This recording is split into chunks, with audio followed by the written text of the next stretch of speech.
কেমন আছো সবাই? আশা করি সবাই খুব ভালো আছো, সুস্থ আছো, আনন্দে আছো। তো আজকে যাচ্ছি দীঘাতে। তো সেই জন্যই আবার নতুন একটা ব্লগ নিয়ে তোমাদের সামনে চলে আসলাম অনেক দিন পর। তো তোমরা সবাই একটু লাইক, কমেন্ট, সাবস্ক্রাইব করো আর ভালোবাসা দিও, সঙ্গে থেকো। তো দেখো, আমরা বাড়ি থেকে বেরিয়েছি অনেক সকালে, আজকে 5টায়। তো 5টায় বেরিয়ে আমরা 5:30 পৌনে 6টায় আমরা স্টেশনে পৌঁছে গেছিলাম। তো সেখানে ট্রেন একটু লেট ছিল। তো লেট হওয়ার পর তাও যাই হোক, 6:30টায় গাড়ি ছাড়ার কথা ছিল। তো 7টা 5-এ ট্রেনটা ছাড়লো। তো গত মাসেই একবার ঘুরে এসেছি, কিন্তু এবার আমার যেতেই হচ্ছে, কারণ বড় ননদের মেয়ে খুব বায়না করছিল, সেই জন্য গেলাম।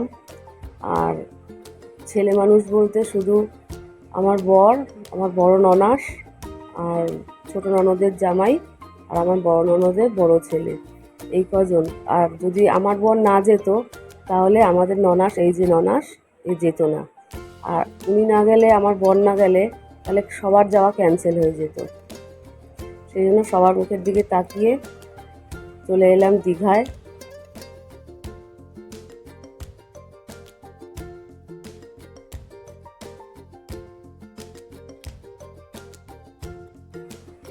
আর দেখো, এই হচ্ছে আমাদের একটা ছোট্ট নাতনি।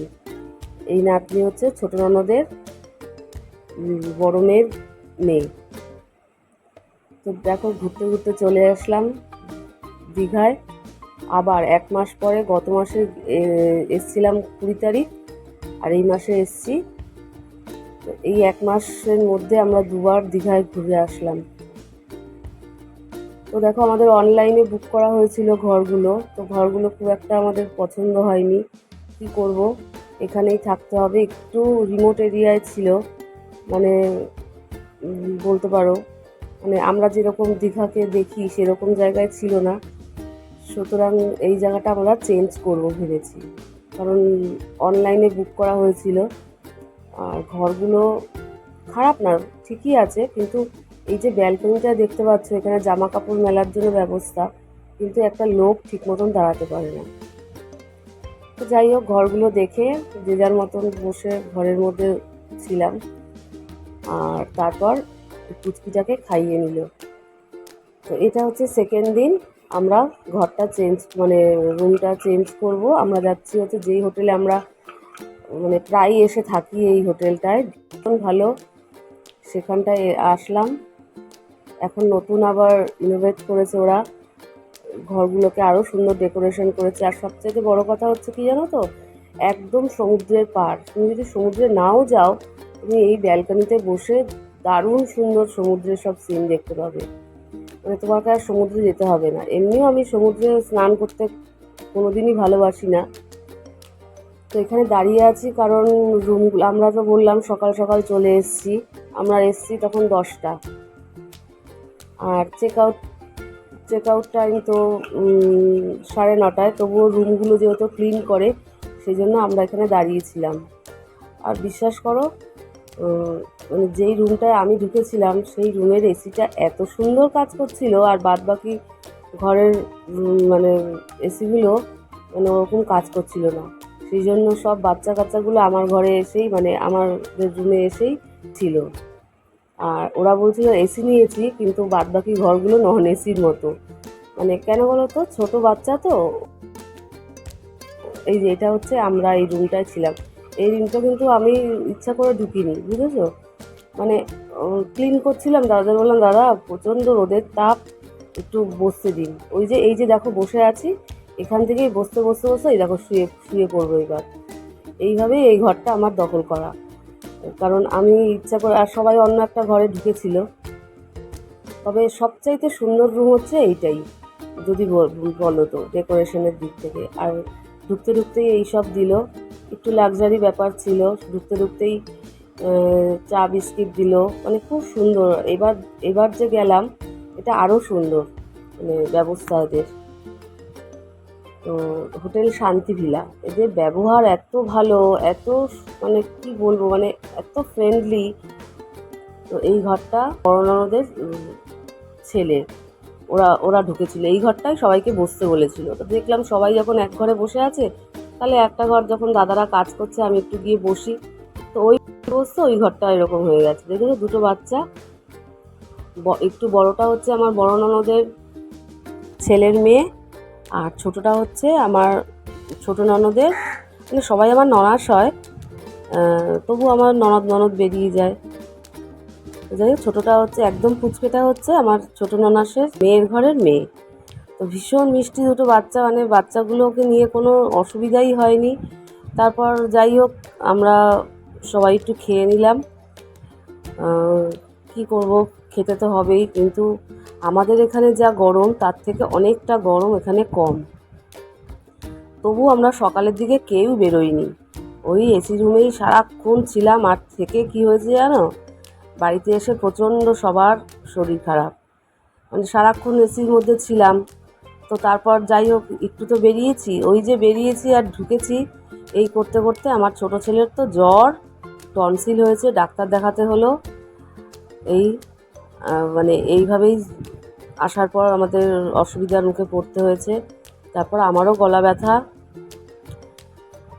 তো আমরা এই দেখো এখন বাজে 3টে কি 3:30 হবে, এই সময় আমরা রুম থেকে বেরিয়েছি। মানে ওরা সবাই স্নান করবে আর আমাদের জোর করে নিয়ে আসলো আমার বড় ননাসকে আর আমাকে, ছাতা দিয়ে আর মুখে ভালো করে প্যাকিং করে তারপর আমরা মানে সমুদ্রের পাড়ে এলাম। তো এসে একটু কুলফি টুলফি খেলাম। তো সেইভাবেই গেল আজকের সকালটা। আর তারপর বিকেলে বেরিয়ে এই পুচকিটা দেখো, ওর নাম মিঠি। প্রচণ্ড মানে জলি, আর কি বলবো, মানে এত মানে এত ছোট, এখনো 1 বছর হয়নি, বিশ্বাস করো, কোনো কান্নাকাটি কিছু নেই। দেখো কত, মানে ওকে বসিয়ে দিয়েছে, ওর কোনো ভয় নেই, লাইট টাইট দেখে ও বেশ আনন্দে রয়েছে। তো ভেবেছিল ওই গাড়িটা ওকে চড়াবে, কিন্তু চড়ায়নি, কারণ দুটো বাচ্চাকে দিয়ে একা ছাড়া যাবে না, ওই জন্য চড়ানো হলো না। তারপর ঘুরতে ঘুরতে চলে এলাম বিশ্ব বাংলার দিকে। বিশ্ব বাংলার সামনে সবাই বসে বসে আমরা একটু আড্ডা মারলাম। তারপর আমার 2 ননদের মেয়ে, ওরা একটু ঢেকি চললো। তো তারপর এলাম ঘরে এসে সমস্ত সব কিছু করে আমাদের খাওয়া দাওয়া করে শুয়ে পড়েছি। আমরা ছিলাম 4 দিন, মানে 4 দিন বলতে যাওয়া আসা নিয়ে 4 দিন। তো আজকে আমাদের শেষ দিন। তো দেখো আমাদের রুম থেকে মানে বের করে দিয়েছে, আর একটা রুম নিয়েছিলাম, একটা ছোট্ট রুম, যেহেতু আজকে ট্রেনটাও আমাদের লেট ছিল। তো কী করব, সেই জন্য এই রুমটা মানে আমরা নিয়েছি। তো 2 ঘন্টার জন্য রুমটা নিয়েছিলাম, কিন্তু অনেক টাকা বেশি নিয়েছে, কিছু করার নেই, এত রোদের তাপে ঘুরে তো কোনো নেই, শরীর খারাপ করে। তো যাই হোক ওখানে ছিলাম, ওখানে থেকে কিছু খাওয়া দাওয়া করে তারপর আমরা ওই 12টা নাগাদ রুম ছেড়ে দিয়েছি। সমস্ত কিছু ঠিকঠাক করে হলো সব। এবার আমরা বাড়ির দিকে যাচ্ছি, জানি না এবার কত গিয়ে গরম পাবো ওখানে। এখানে যে কদিন ছিলাম খুব আনন্দেই কেটেছে। আমাকে দেখো, আমি পুরো একটা স্কার্ফ দিয়ে মুখটাকে পুরো পেঁচিয়ে নিয়েছি, মানে প্রচণ্ড রোদের তাপ। আর আমরা গেছিলাম 13 জন। আর গত মাসে গেছিলাম তখন গেছিলাম আমরা 19 জন, মানে আমার বাপের বাড়ির দিক থেকে। তো যাই হোক সবাইকে নিয়ে থাকতে হবে, সবার মুখে হাসি ফোটাতে হবে, ওরা বলেছে, ওদের সাথেও গেলাম। তো যাই হোক এবার আর দীঘায় মনে হয় যাওয়া হবে না, কারণ দীঘায় অনেকবার ঘুরে নিয়েছি, চোষা হয়ে গেছে বলতে পারো। সেই জন্য এবার ঠিক আছে, অন্য জায়গায় যাব। আর সবাই আজকে একজন থেকে আর একজন আলাদা হয়ে যাব, আবার কবে একসাথে দেখা হবে জানি না। তো ট্রেনে এসে ট্রেনের প্ল্যাটফর্মে এসে আমরা চাউমিন বানিয়ে নিয়ে এসেছিলাম, জানো, সেই চাউমিনটা রেখে এসেছি। হোটেলের লোকগুলো এত ভালো, ফোন করে আমাদের বলছে, দাদা আপনাদের খাবারটা আপনারা রেখে গেছেন। তারা এসে হোটেলের লোকগুলো আমাদের আবার দিয়ে গেল। এটা আমার ভুলেই হয়েছে। আমার বড় ননাস আমাকে বলেছিল যে এটা তুমি রাখো, কারণ চাউমিনটা আমারই বেশি খাওয়ার উৎসাহ ছিল। তো সকালে তো বাচ্চাদের একটু করে খাইয়ে দিয়েছিলাম ভাত আর মাংস, যেটা গত রাতের ছিল। তো অতগুলো ভাত অতগুলো মাংস তো কী করবো, কাউকে ওইরকম না খাওয়া জিনিস তো দেওয়া যায় না। খাওয়ার মধ্যে থেকে দাও ঠিক আছে, কিন্তু খেতে পারিনি সেই জিনিসটা দিয়ে দেবো এরকম মানসিকতা তো থাকা ভালো না। সেই জন্য কী করলাম, ওগুলোকে আবার গরম করে যেখান থেকে রান্না করিয়েছিলাম সেখান থেকে গরম করিয়ে বাচ্চাদের যেটুকু হলো আমরা আমার গন্তব্যস্থলে পৌঁছলাম। যে যাই হোক, ট্রেন এসে গেছে।